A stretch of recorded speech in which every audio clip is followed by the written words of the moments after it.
يا أيها الذين آمنوا اتقوا الله حق تقاته ولا تموتن إلا وأنتم مسلمون. يا أيها الناس اتقوا ربكم الذي خلقكم من نفس واحدة وخلق منها زوجها وبث منهما رجالا كثيرا ونساء واتقوا الله الذي تساءلون به والأرحام إن الله كان عليكم رقيبا. يا أيها الذين آمنوا اتقوا الله وقولوا قولا سديدا يصلح لكم أعمالكم ويغفر لكم ذنوبكم ومن يطع الله ورسوله فقد فاز فوزا عظيما. أما بعد، فأعوذ بالله من الشيطان الرجيم. من يطع الرسول فقد أطاع الله ومن تولى فما أرسلناك عليهم حفيظا. لائق ست تکریم سامعین مکرم، اللہ ذوالجلال کا احسان عظیم ہے، اس نے ہماری رشد و ہدایت کے لیے اس ہستی کا انتخاب کیا جو پوری کائنات سے اعلیٰ اور ارفع ہستی ہے۔ اس ہستی کو ہمارے لیے قدوہ اور نمونہ بھی بنایا اور اس کی ایک ایک ادا کو اختیار کرنے کا حکم بھی دیا۔ اس ہستی کی اتباع حقیقت میں اللہ ذوالجلال کی اتباع ہے۔ اس لیے اللہ ذوالجلال نے فرمایا من یطع الرسول فقد اطاع اللہ، جس نے اللہ کے رسول کی اطاعت کی اس نے حقیقت میں اللہ کی ہی اطاعت کی۔ زندگی کے اندر انسان کو عمل کا پابند بنایا گیا ہے، لیکن عمل اللہ ذوالجلال کے ہاں صرف وہی قبول ہوتا ہے جس میں دو شرطیں ہوں۔ جب تک اللہ کی رضا کے لیے کام نہ ہو، کتنا بھی اچھا کام ہو وہ قبول نہیں ہوتا۔ جب تک سنت کے مطابق نہ ہو، رسول اللہ صلی اللہ علیہ وسلم کے طریقے کے مطابق نہ ہو، وہ کتنا بھی اچھا کام ہو، کرنے والا کتنا بھی پڑھا لکھا ہو، وہ اللہ کے ہاں قابل قبول نہیں ہوتا۔ اس لیے ایک مسلمان کو یہ سوچنا چاہیے کہ میں عمل بھی کروں قبول بھی نہ ہوں تو اس سے بڑا خسارہ کیا ہے۔ کون سے ایسے بدبخت لوگ ہیں کہ جن کے اعمال کو اللہ قبول نہیں کرتے، وہ عمل بھی کیے جا رہے ہیں۔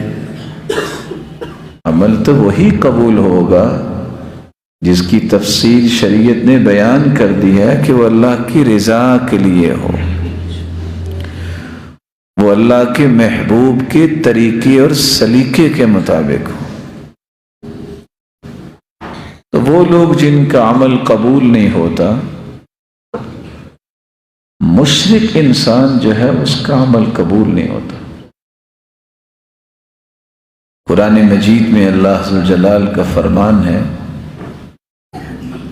ذَلِكَ هُدَى اللَّهِ يَهْدِي بِهِ مَن يَشَاءُ مِنْ عِبَادِهِ وَلَوْ أَشْرَكُوا لَحَبِطَ عَنْهُمْ مَا كَانُوا يَعْمَلُونَ۔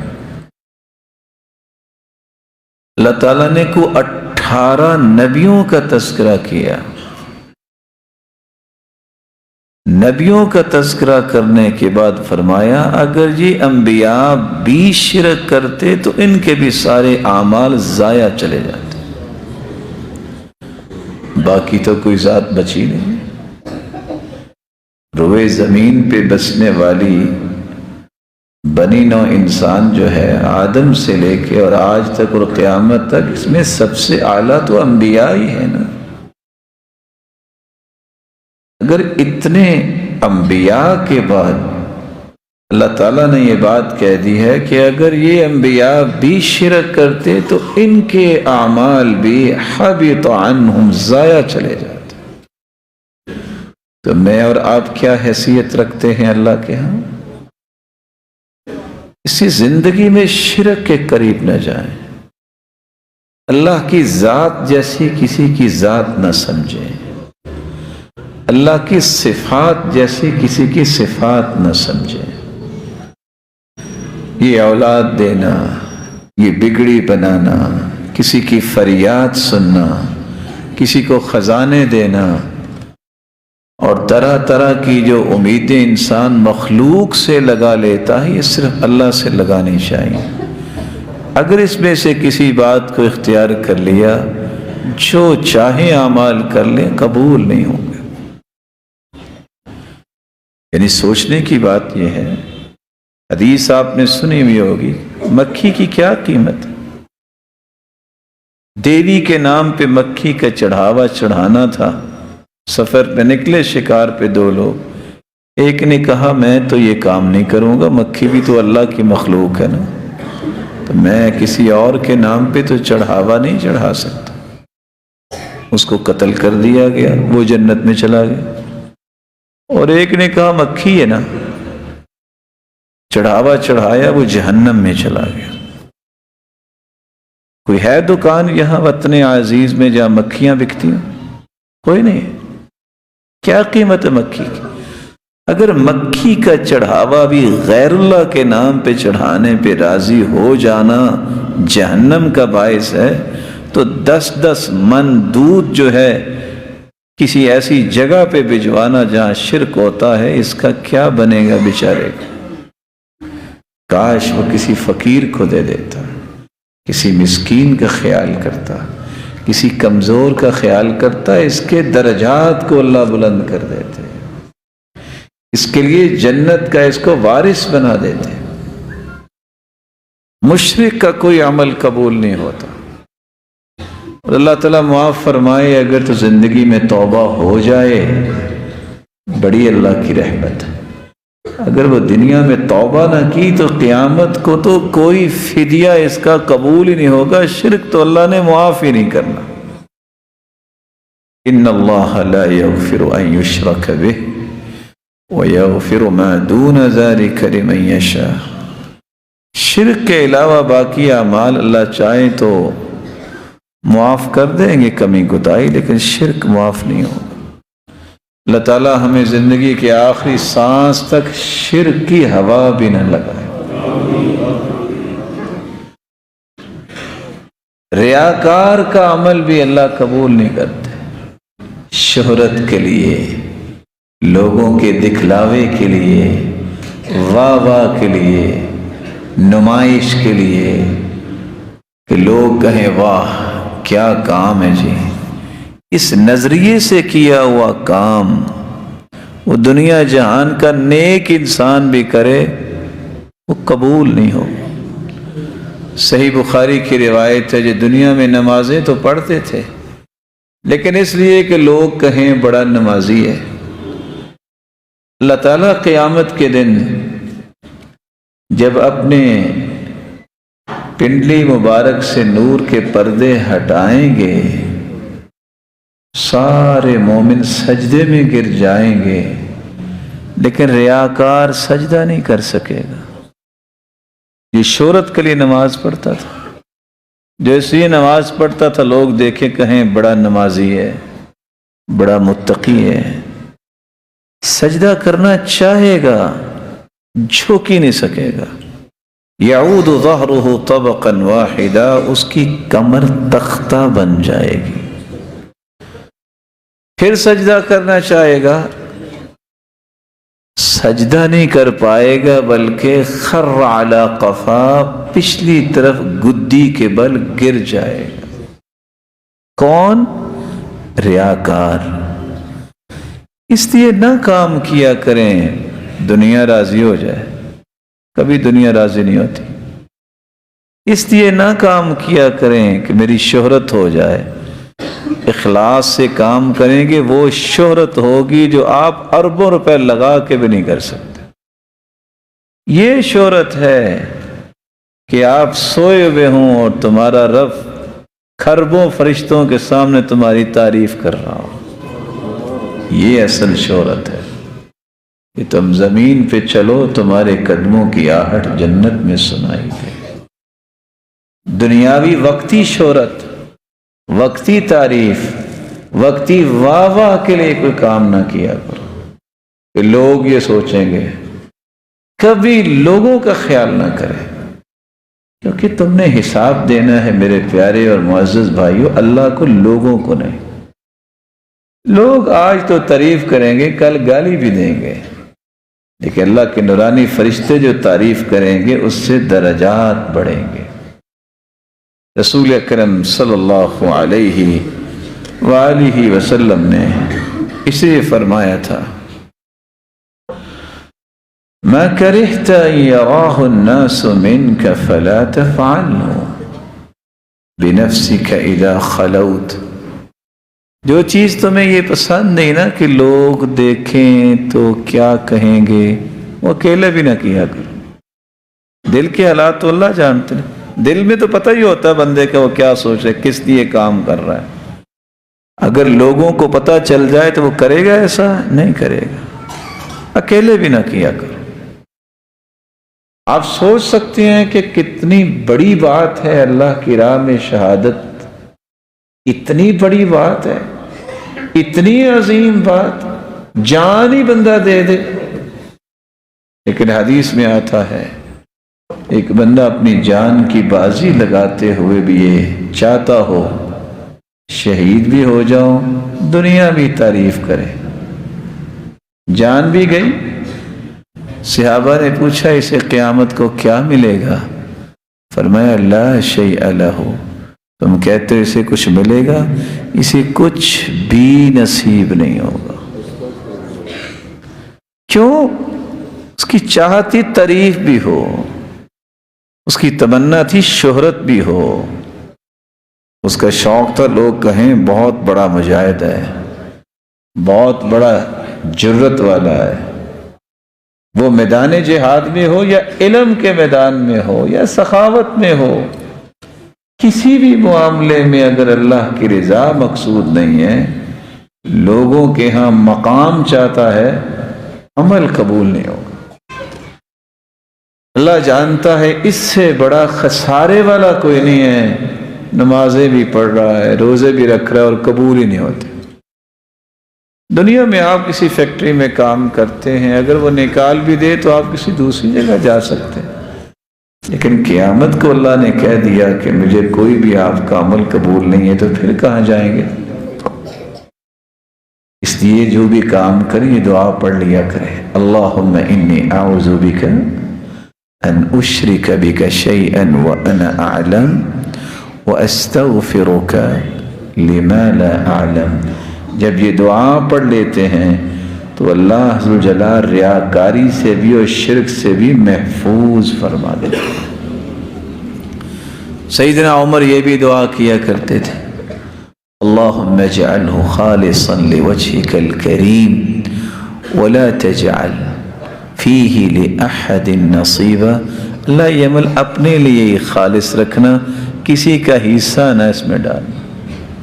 اللہم اجعل عملی کلہ خالصا واجعلہ لوجہک خالصا۔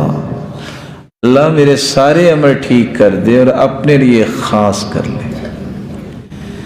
تیسرا وہ بد نصیب جس کا عمل قبول نہیں ہوتا، وہ شخص ہے جو اللہ کے رسول کے طریقے کے مطابق کام نہیں کرتا۔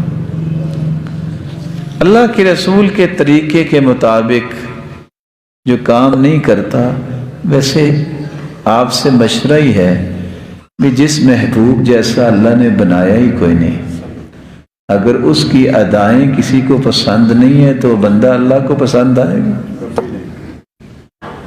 اس جیسی ذات بنائی کوئی نہیں اللہ نے، اس جیسی صفات اللہ نے کسی کو عطائی نہیں ہے۔ پوری کائنات اور 1,24,000 پیغمبر ایک طرف، محمد مصطفیٰ ایک طرف، اتنی بڑی ہستی مخلوق میں سے، اور بندہ کہے نہیں میں نے اس ہستی کے طریقے کے مطابق نہیں کام کرنا، اور پھر وہ اللہ کا پیارا بن جائے، یہ کیسے ہو سکتا؟ یہ تو توہین ہے کہ جس کو پوری کائنات سے اللہ نے افضل بنایا، تم کہتے ہو کہ نہیں میں نے اس کا کام، اس کی بات نہیں ماننی، کسی اور کی بات ماننی۔ اس سے بڑی توہین کیا ہے اس ہستی کی؟ اس لیے اس ہستی کے قول و کردار کو جب تک میں اپنے لیے نمونہ نہیں بناتا، میں ساری رات سجدے میں پڑا رہوں، جب تک اللہ کے رسول کا طریقہ نہیں ہوگا، یہ عمل کبھی بھی قابل قبول نہیں ہوگا۔ حدیث کے الفاظ ہیں، من عمل عملا لیس علیہ امرنا فہو رد۔ دنیا کے اندر کوئی بھی انسان ہے، اس نے کوئی بھی بڑے سے بڑا نیکی کا کام کیا ہے، اگر وہ اللہ کے رسول کے طریقے کے مطابق نہیں ہے تو وہ قابل قبول نہیں، مردود ہے۔ حدیث میں آتا ہے جو نماز پڑھنے والے نا، یہ ہاتھ ان کے قیامت کے دن چمک رہے ہوں گے، چہرہ چمک رہا ہوگا، پاؤں چمک رہے ہوں گے، نشانی ہوگی یہ نمازی ہیں۔ صحیح بخاری اور صحیح مسلم کی روایتیں ہیں، قیامت کو جب حوض کوثر پہ اللہ کے رسول سب سے پہلے آئیں گے تو کچھ قومیں آئیں گی، اللہ کے رسول بھی پہچانیں گے، وہ بھی پہچانیں گے۔ اللہ کے رسول کیسے پہچانیں گے؟ ان امتی یأتون یوم القیامہ غرا محجلین من آثار الوضوء، فرمایا میری امت کے لوگ جو نمازی ہیں، ان کے ہاتھ پاؤں اور چہرہ 5 کلیان گھوڑے کی طرح چمک رہا ہو۔ وہاں آئیں گے لیکن فوراً ان کے سامنے رکاوٹ کھڑی کر دی جائے گی، فَيُحَالُ بَيْنِي وَبَيْنَهُمْ۔ اللہ کے رسول فرمائیں گے، یا ربی اصحابی اصحابی اصیحابی اصیحابی کما فی روایت اخری، یہ تو میرے ساتھ ہی لگتے ہیں، چہرے چمک رہے ہیں۔ آواز آئے گی، انک لا تدری ما احدثوا بعدک، میرے محبوب آپ کو پتہ ہی نہیں ہے انہوں نے کون کون سے طریقے نکال لیے تھے آپ کے بعد۔ انک لا تدری ما عاملوا بعدک، آپ کے جانے کے بعد آپ کے علم میں نہیں کہ انہوں نے عمل کون کون سے کیے۔ اس وقت سید المرسلین فرمائیں گے، سحقاً سحقاً لمن غیر بعدی لمن بدل بعدی۔ 2 روایت، اگر ایسی بات ہے انہوں نے میرے طریقے کے مطابق عمل نہیں کیے، نئے نئے کام گھڑ لیے ہیں، تو ان کو میری آنکھوں سے دور کر دو۔ جنہوں نے تبدیلی کر دی، تغیر کر دی، ان کو میری آنکھوں سے دور کر دو۔ سوچنے کی بات ہے، جس کو اللہ کے رسول نے دھتکار دیا اس کا والی وارث کون ہے؟ اس ہستی کی سفارش کے بغیر تو کوئی جنت نہیں جا سکتا۔ اس ہستی کی شفاعت ہوگی تو جنتی اعلیٰ مقام پہ جا سکے گا، بلکہ حساب ہی شروع نہیں ہونا جب تک وہ ہستی سفارش نہیں کرے۔ اس ہستی نے اگر کہہ دیا کہ ان کو میری آنکھوں سے دور کر دو، دھتکار دیا، یہ بیچارہ کہاں جائے گا؟ آپ لوگوں کو شاید غصہ آتا ہو جو بدعات میں پڑے ہیں، سچی بات یہ ہے دلائل کو دیکھ کے ترس آتا ہے، یا اللہ ان کی اصلاح کر دے۔ محنت بھی کرتے ہیں، کوشش بھی کرتے ہیں، یا اللہ سنت کے مطابق ان کو عمل کرنے کی توفیق عطا فرما، کیونکہ اللہ کے رسول صلی اللہ علیہ وسلم نے فرمایا جو بدعتی انسان ہے نا، اللہ تعالیٰ اسے دیکھنا بھی پسند نہیں کرتے، پردہ لٹکایا ہو، اور اس کی توبہ بھی قبول نہیں کرتے جب تک وہ بدعت کو چھوڑ نہیں دیتا۔ اور حسن بصری کی روایت آپ نے پہلے بھی سنی ہوگی، سید ترغیب کی بھی روایت ہے، جب تک بدعت کو چھوڑتا نہیں ہے حج عمرہ نماز روزہ اس کا قبول ہی نہیں ہے۔ وہ اور چیز رہے گی، اگر نماز روزہ اور حج عمرہ ہی قبول نہیں ہے تو باقی کون سا عمل؟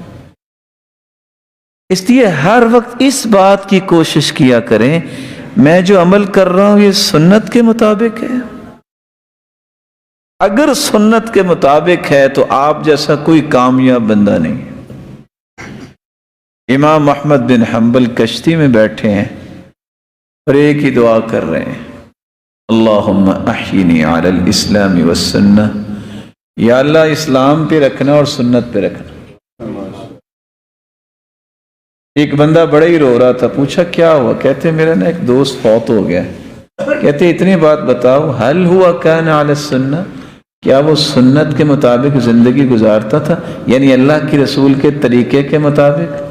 کہا جی ہاں۔ کہتے پھر غم نہ کرو، ستلقاہ، ان قریب تم جنت میں اکٹھے ہو گئے۔ اللہ تعالی ہمیں سنت کا پابند بنائے۔ رسول اکرم صلی اللہ علیہ وآلہ وسلم کی سنت، اس کو چھوڑنا، نیا کام نکالنا، منمانی کرنی، کسی بڑے کی بات کہ میرے بڑے نے یہ کہا ہے، میرا بڑا یہ کرتا ہے، مسلمان کا بڑا محمد رسول اللہ ہے، اسے بڑا کوئی نہیں ہے۔ اللہ نے مخلوق میں اس سے بڑا کوئی نہیں بھیجا اور نہ قیامت تک آئے گا۔ ثقہ تامہ، یہ اپنے دل میں گرہ باندھ لے، جب سے کائنات بنی ہے مخلوق میں سے اللہ نے اس سے بڑا کوئی انسان نہیں بھیجا، اس لیے اس کو بڑا مانو۔ اس کی بات جب آ جائے تو پھر کسی کی بات پہ دیکھنا بھی اپنی آنکھوں کی توہین سمجھا کرو۔ ہمارا ایمان اور عقیدہ ہے کہ اس امت میں نبی کے بعد جو افضل ہے وہ سیدنا ابو بکر ہے، کیونکہ 8 دروازے ان کے لیے کھولے جائیں گے۔ اور اللہ کے رسول نے فرمایا میں نے ہر ایک کے احسانات کا بدلہ چکا دیا، لیکن ابو بکر کے احسانات کا بدلہ میرا رب دے گا۔ ایک بندے نے سیدنا ابو بکر کی بات اللہ کے رسول کے مقابلے میں پیش کی، حدیث سنائی گئی، کہتے ہیں ابو بکر تو یہ فرماتے ہیں، تو سیدنا عبداللہ بن عباس کہتے ہیں خشیت ان تنزل علیکم حجارۃ من السماء، تم نبی کے مقابلے میں ابو بکر کی بات پیش کر رہے ہیں، مجھے تو خوف آ رہا ہے کہیں تم پہ پتھروں کی بارش نہ ہو جائے۔ اگر ابو بکر کی بات بھی پیش نہیں کی جا سکتی تو دیانت داری سے بتائیے اس جیسی ہستی بھی دنیا میں کوئی اور ہے؟ اللہ تعالی ہمیں بدعت سے محفوظ فرمائے۔ امام جرجانی کہتے ہیں البدعہ ہی الفعلۃ المخالفہ للسنہ، بدعت ایسے فعل کو کہتے ہیں جو سنت کے مخالف ہو۔ امام ابن تیمیہ رحمۃ اللہ علیہ فرماتے ہیں البدعۃ فی الدین ما لم یشرعہ اللہ ورسولہ، جس کو اللہ اور اس کے رسول نے شریعت نہیں کہا اس کو شریعت ماننا یہ بدعت ہے۔ وَهُوَ مَا لَمْ يَأْمُرْ بِهِ امر ایجاب ولا استحباب، جس کا حکم اللہ اور اس کے رسول نے نہیں دیا اس کو کہنا کہ یہ بھی دین کا حصہ ہے، یہ بدعت ہے۔ بعض لوگ نا آپ کو دھوکہ دینا چاہیں گے، وہ پتہ کیا کہیں گے، یہ بدعت کی رٹ لگائی رکھتے ہیں، آپ بھی تو نہیں تھے نا اللہ کے رسول کے زمانے میں، تو آپ بھی بدعت ہوئے۔ یہ چکمہ دینے کے طریقے ہیں۔ تو چلو اگر آپ اس تعریف پہ ہی آتے ہیں کہ فلاں نہیں تھا تو یہ بدعت ہے، تو آپ بھی نہیں تھے، بدعت تو آپ بھی ہوئے۔ پھر بات یہ نہیں ہے، جس چیز کو دین سمجھ کے اختیار کیا جائے اور اس بات کا تذکرہ قرآن میں نہیں ہے، حدیث میں نہیں ہے، وہ بدعت ہے۔ اس وقت اگر آپ کی تعریف کو مان لیا جائے کہ اللہ کے رسول کے زمانے میں نہیں تھا تو بدعت ہے، تو پھر تو تابعین بھی، تبع تابعین بھی ساری بدعت ہو گئے۔ لوگوں کو دھوکہ دینا چھوڑ دیں، اللہ سے ڈر جائیں، کوشش کریں کہ ہم تو اپنے گناہ نہیں اٹھا سکتے، لوگوں کے بھی گناہ نہ کہیں ہمارے سر پہ آ جائے۔ وَلَيَحْمِلُنَّ أَثْقَالَهُمْ وَأَثْقَالًا مَعَ أَثْقَالِهِمْ، اللہ کی قسم اس سے بڑا کوئی بھی ایسا انسان خسارے والا نہیں ہے جو اکیلا اپنے گناہ نہیں لوگوں کی بھی گٹھریاں اٹھا رہا ہے۔ وہ بھلے مانس اپنا حساب کو دے دے تو بڑی کامیابی ہے، لوگوں کے گناہ تو اپنے ذمے نہ لو۔ لوگوں کو چکمے اور دھوکے دے کے ان کو گنہگار بنانا یہ کس قدر جرم ہے۔ نبینا دنیا کے راستے میں چل رہا ہو، کوئی غلط راستہ بتا دے، حدیث کہتی ہے لعن اللہ من کمہ اعمى عن الطریق، دنیا کا راستہ جو کسی نبینے کو غلط بتا دے اس پہ اللہ کی پھٹکار ہے، دھتکار ہے، لعنت ہے۔ تو جو دنیا کو جنت کا راستہ غلط بتا دے اس پہ کیا ہوگا؟ یہ راستہ تو کوئی اور بتا دے گا نا، یہ زیادہ سے زیادہ وہ کھڈے میں گر جائے گا نا۔ جس نے جنت کا راستہ غلط بتا دیا لوگوں کو، کتنی بڑی ذمہ داری ہے کہ جنت کا راستہ الٹ بتایا۔ راستہ جنت کا ہے قرآن، اللہ کے رسول کا فرمان، جس میں شک کی گنجائش نہیں ہے۔ اس کو راستہ یہ دے دینا کہ میری بات مانو، میں کون ہوں، میری حیثیت کیا ہے، میں 2 لفظ پڑھنے والا، میری کیا شان ہے۔ خربوں ایسے ہوں اللہ کے رسول کے ایک فرمان پہ قربان کیے جا سکتے ہیں۔ جب تک یہ ذہن نہیں بنتا کہ پوری کائنات کے پڑھے لکھے اکٹھے ہو جائیں، ان کی دانش کو جمع کر لیا جائے، محمد مصطفیٰ کے ایک فرمان کا مقابلہ نہیں کر سکتے، اس وقت تک ایمان ہی درست نہیں ہوتا۔ اس لیے بدعات سے بچیے۔ یہ رجب کے کنڈے ہیں، یہ رجب میں اتنے روزے رکھیں، یہ اتنی رکعتیں پڑھیں، یہ ملے گا اور یہ ملے گا۔ اللہ سے ڈر جائیے، اللہ کے رسول سے تو کوئی ایسی چیز ثابت نہیں۔ ہو کیسے سکتا ہے کہ اللہ کے رسول سے بات ثابت اور صحابہ نے نہ کی ہو؟ جانتے ہیں صحابی کون ہوتا ہے؟ جو ایک ایک سنت پہ جان نشاور کر دیتے تھے۔ دنیا کے اندر علم پھیل چکا ہے، مکتبات موجود ہیں، دنیا کی کسی کتاب میں کسی حدیث میں ایسا لکھا ہے کہ اللہ کے رسول نے یہ کیا ہو؟ اللہ کے رسول کے کسی صحابی نے ایسا کیا ہو؟ آپ روزہ رکھیں گے تو اتنے رمضانوں سے بھی زیادہ فائدہ ہوگا۔ کیسی عجیب بات ہے، کبھی انسان کو اپنی عقل سے بھی سوچنا چاہیے، بھی سارے سال سے تو افضل روزے بنائے رمضان کے، اور ایک بات اچانک کے سامنے آ جائے کہ رمضان سے بھی کوئی افضل ہے، کو مانے گا عقل مند؟ ایک طرف تو اللہ کے رسول نے بیت اللہ کی شان بیان کی ہے، ذی الحجہ کی شان بیان کی ہے، اور وہاں اچانک سے کوئی ایسی حدیث آ جائے کہے کہ بیت اللہ سے بھی اور اب ذی الحجہ سے بھی افضل ثواب ہوگا، عقل مانتی ہے؟ تناقض ہو گیا نا۔ نبی کی بات میں کبھی تناقض نہیں ہوتا، یہ اصول یاد رکھیے گا۔ اللہ کے رسول کی بات آپس میں کبھی ٹکرائی نہیں ہے۔ 1400 سال گزر گئے، یہ ہمیشہ دنیا کو برباد کرنے والے نئی نئی چیزیں پیش کرتے ہیں جس کا حدیث میں کوئی تذکرہ نہیں ہے، جس کے بارے میں رسول اللہ صلی اللہ علیہ وسلم نے کوئی رہنمائی نہیں فرمائی۔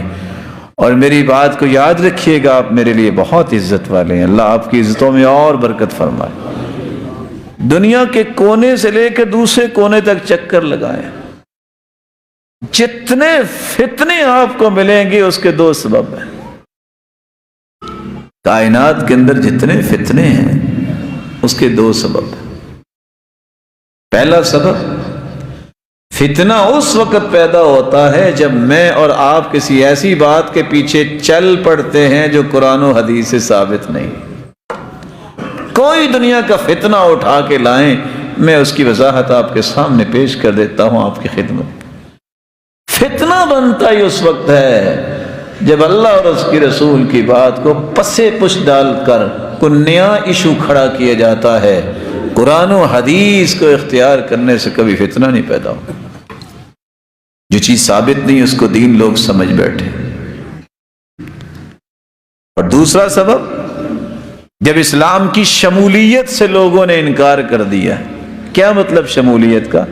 اسلام کے اندر ایمان بھی ہے، عبادت بھی ہے، اور اس میں اقتصادیات بھی ہیں، اس میں زندگی کے معاملات بھی ہیں، علم بھی ہے، جہاد بھی ہے، ذکر، اور اسی طرح بڑوں کا احترام بھی ہے، چھوٹوں پہ شفقت، یہ ساری چیزیں مل کے ایک اسلام بنتا ہے.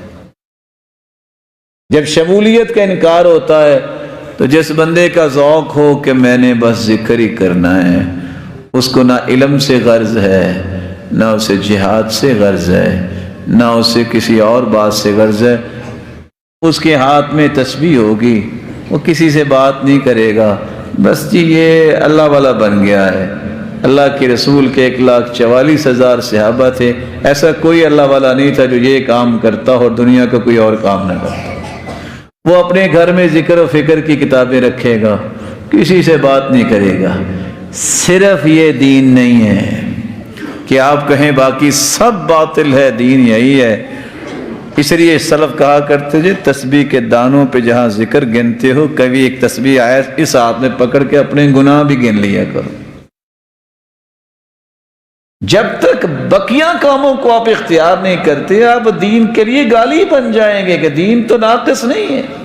کسی کا جہاد سے تعلق ہے، وہ کہتا ہے بس جہاد ہی جہاد ہے، علم سے کوئی مسئلہ نہیں ہے، کسی بڑے کا احترام نہیں کرنا. یہاں فتنہ پیدا ہوتا ہے. کسی کا دعوت میں ذوق ہے تو اس کو پتہ نہیں بچوں کی بھی تربیت کرنی ہے، میں نے علم سیکھنا ہے، میں نے لوگوں کے بھی حقوق پورے کرنے ہیں. وہ کہتا ہے بس میں پوری زندگی کے لیے وقف ہوں، گھر ہی نہیں آتا. یہ دین نہیں ہے. دین یہ ہے جو صحابہ نے اختیار کیا. وہ مجاہد بھی تھے، وہ علم بھی سیکھتے تھے، وہ اللہ کے رسول کے طریقے کے مطابق تجارت بھی کرتے تھے. انہوں نے لوگوں کو جو ہے وہ دنیا کے کونے کونے تک لوگوں کی کمانڈرنگ بھی کی ہے. کیا کام نہیں صحابہ نے کیا. آپ کسی ایک جزی کو پورا اسلام جب کہیں گے تو باقی چیزیں ختم ہو جائیں گی، یہ اسلام کی تعریف سامنے نہیں آئے گی، وہاں فتنے کھڑے ہوں گے. علم بھی سیکھیے، اللہ کا ذکر بھی کیجیے، بچوں کی نیک تربیت بھی کیجیے، گھر والوں کے حق حقوق بھی پورے کیجیے، اللہ کے بھی حقوق پورے کریں، مخلوق کے بھی حقوق پورے کریں، بڑوں کا احترام کریں، چھوٹوں پہ شفقت کریں، خیر خواہی کو غالب کریں، برائی کا حصے دار نہ بنیں. جب تک یہ ساری چیزیں نہیں ہوں گی اسلام تو مکمل نہیں ہوگا. ادخلوا فی السلم کافہ، قرآن نے اس لیے کہا ہے کہ اسلام میں پورے داخل ہو، ایک ہی سا داخل نہ ہو، پورے داخل ہو. آپ دنیا میں کوئی فتنہ اٹھا کے دیکھیں، اس کے دو سبب ہوں گے. اگر کسی کو سمجھ آ جائے وہ ہر قسم کے فتنے سے بچ سکتا ہے. اللہ تعالی ہم سب کی حفاظت فرمائے. وآخر دعوانا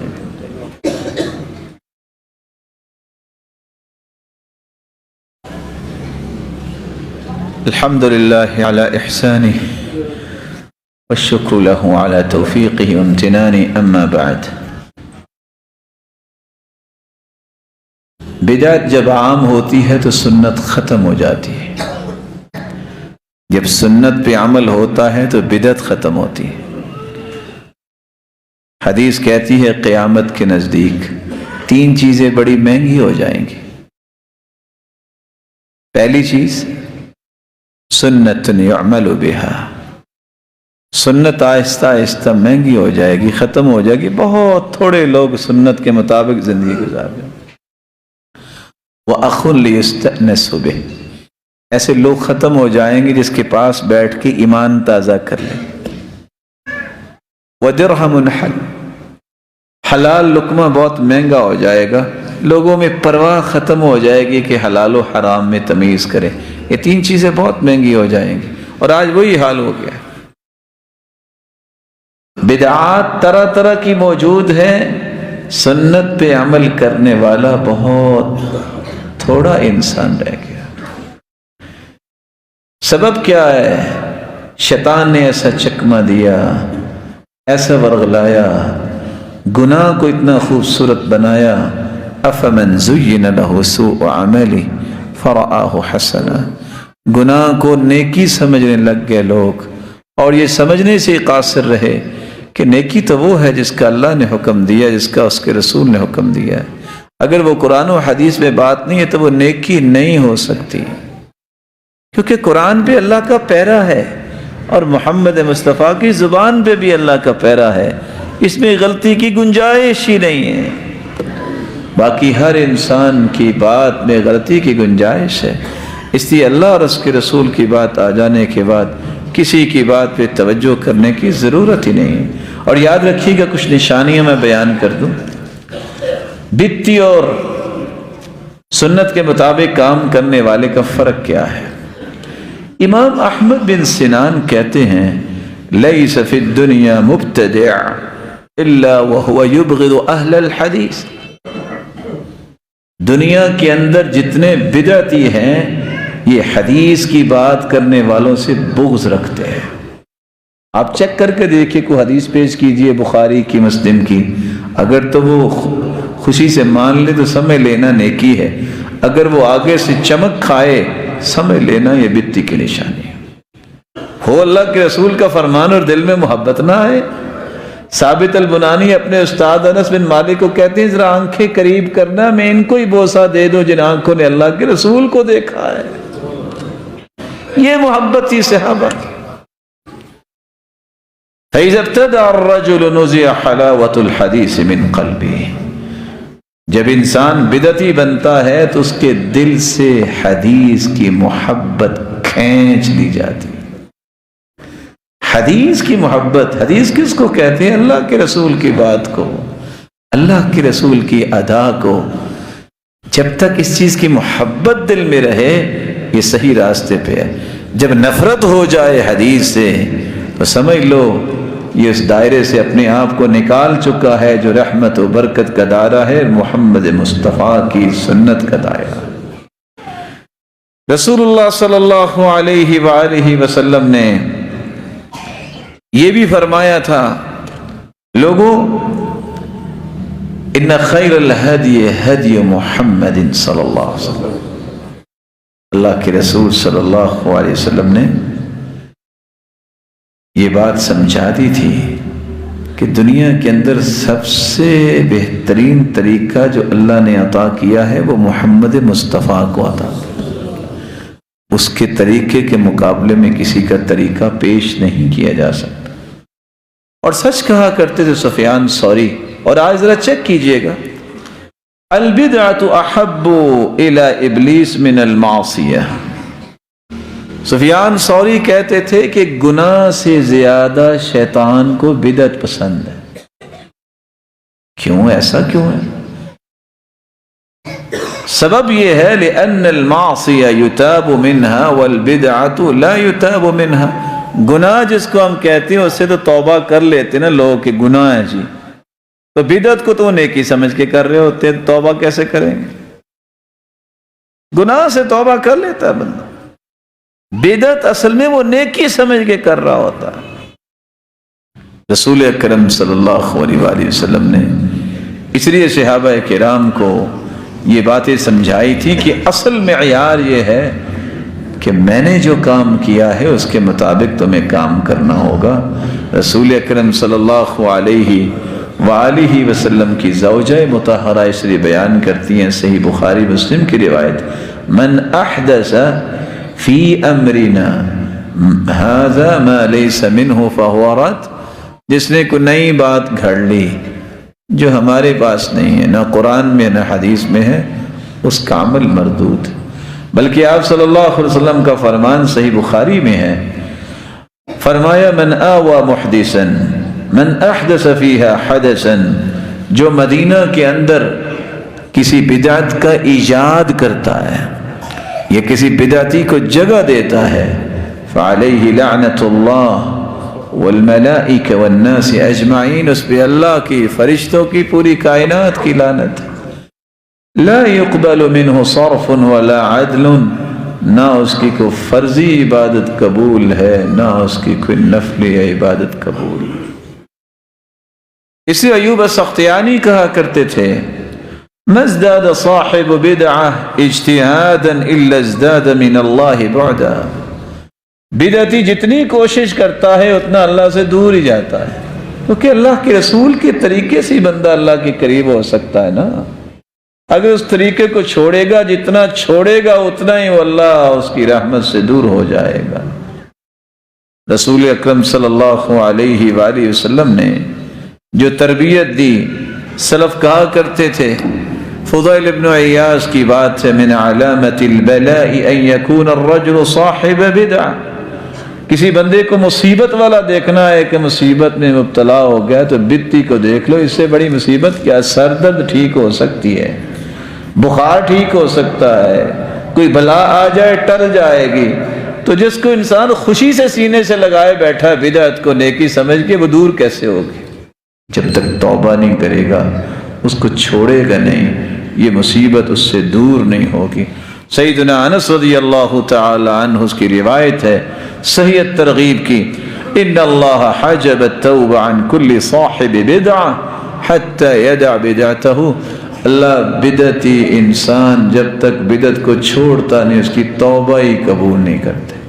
اللہ سے دعا ہے اللہ ذوالجلال ہر قسم کی بدعت سے ہمیں محفوظ فرمائے اور زندگی کے آخری سانس تک سنت کے مطابق کام کرنے کی توفیق عطا فرمائے، اور اللہ ذوالجلال زندگی کے یہ ایام دیے ہیں ان کو اس طرح خوبصورت بنانے کی توفیق دے جس طرح سلف صالحین کو توفیق دی۔ ہر وہ عمل کریں جس کا قرآن و حدیث میں تذکرہ ہے۔ چپل لینی ہو تو 5 دکانوں پہ میرے پیارے بھائیو چکر لگاتے ہو کہ کہیں ری سائیکل تو نہیں کیا گیا۔ دین کو سستا نہ سمجھو، آپ کوئی بھی عمل کرنے لگے دیکھو قرآن میں ہے، حدیث میں ہے، کر لو۔ اگر قرآن و حدیث میں اس کا تذکرہ نہیں، یہ عمل نہیں ہوگا، یاد رکھنا، یہ کوشش بھی آپ کریں گے، محنت بھی کریں گے، قبول نہیں ہوگا، کیونکہ دین صرف 2 چیزوں کا نام ہے۔ اللہ کے رسول صلی اللہ علیہ وسلم نے جاتے ہوئے فرمایا تھا، ترکت فیکم امرین، لوگوں میں 2 چیزیں تم میں چھوڑ کے جا رہا ہوں، لن تضلوا ما تمسکتم بہما، جب تک ان 2 چیزوں کو تھامے رکھو گے کبھی تم گمراہ نہیں ہوگے، کتاب اللہ و سنت رسولی، ایک اللہ کا کلام ہے، ایک اس کے پیارے محبوب کا فرمان ہے۔ یہ 2 چیزیں جس کو کتاب و سنت کہتے ہیں، جس کو قرآن و حدیث کہتے ہیں، اس کو تھامنے کے بغیر نہ گمراہی سے بندہ بچ سکتا ہے اور نہ ہی نجات پا سکتا ہے۔ اللہ ان دونوں کے مطابق ہمیں زندگی گزارنے کی توفیق عطا فرمائے۔ وآخر دعوانا الحمدللہ۔